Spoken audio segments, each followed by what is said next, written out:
রমজান মাসে সিয়াম সাধনার সাথে সাথে আমরা কিন্তু যার যেমন সামর্থ্য সেই অনুযায়ী একটু বৈচিত্র্যময় খাবার কিন্তু আমরা সবসময় আয়োজন করে থাকি। তো একঘেয়েমি খাবার খেতে খেতে অনেক সময় কিন্তু আর ভালো লাগে না। তো আজ একটু খাবারে বৈচিত্র্য আনতে আমি আজ লাউ শাক খাওয়ার কথা চিন্তা করলাম। তো আসলে অনেক ধরনের তরকারি রান্না করা হয়, অনেক সময় অনেক কিছুই রান্না করি। সব কিছু কিন্তু শেয়ার করা হয় না। কিছু লিমিটেড কিছু জিনিস শেয়ার করা হয়। তো আজ ভাবলাম লাউ শাক দিয়ে রুই মাছের মাথা কাটা দিয়ে রান্না করব। তো বন্ধুদের সাথে একটু শেয়ার করি। তাই আর কি ক্যামেরাটা হাতে নিয়েই শুরু করে দিয়েছি। এখানে আমি লাউ শাক নিয়েছি ১ কেজি পরিমাণ। তার সাথে নিয়েছি রুই মাছের মাথা, লেজ, মাছ। এগুলো দিয়েই আমি লাউ শাকটা সুন্দর করে রান্না করব। আর হ্যাঁ, তার সাথে আমি কাঁচা মরিচ ৮-১০ টুকরা, তার সাথে রসুন কুচি নিয়েছি বড় সাইজের ২টা, পেঁয়াজ কুচি নিয়েছি ৫-৬টা। তো এই তো লবণ হলুদ পরিমাণ মতো আর স্বাদ মতো তেল দিয়ে এটাকে আমি রান্না করছি। তো বন্ধুরা, ভিডিওটি দেখতে হলে ভিডিওটি না টেনে শেষ পর্যন্ত দেখতে থাকুন। আর হ্যাঁ, ভিডিও দেখার শুরুতে যদি ভালো লাগে একটা লাইক দিয়ে শুরু করুন। আর যারা এখনও পর্যন্ত চ্যানেলটি সাবস্ক্রাইব করেননি তারা লাইক কমেন্টস করে চ্যানেলটি সাবস্ক্রাইব করে বন্ধু হয়ে যান। তো চলুন দেখি বন্ধুরা কিভাবে লাউ শাক রুই মাছের মাথা দিয়ে রান্না করি।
তো এই তো লাউ শাকের ঝোলের পানিটা কিন্তু শুকিয়ে আসছে।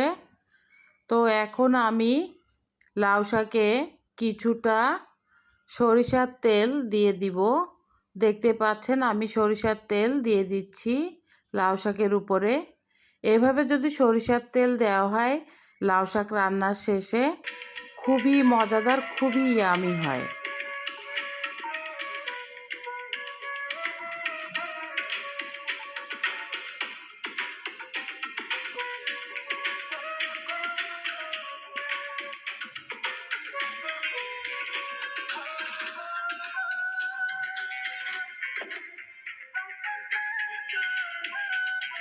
বন্ধুরা, কে কে এভাবে লাউ শাক মাছ দিয়ে রান্না করে খেয়েছেন অবশ্যই কমেন্টস করে জানাবেন।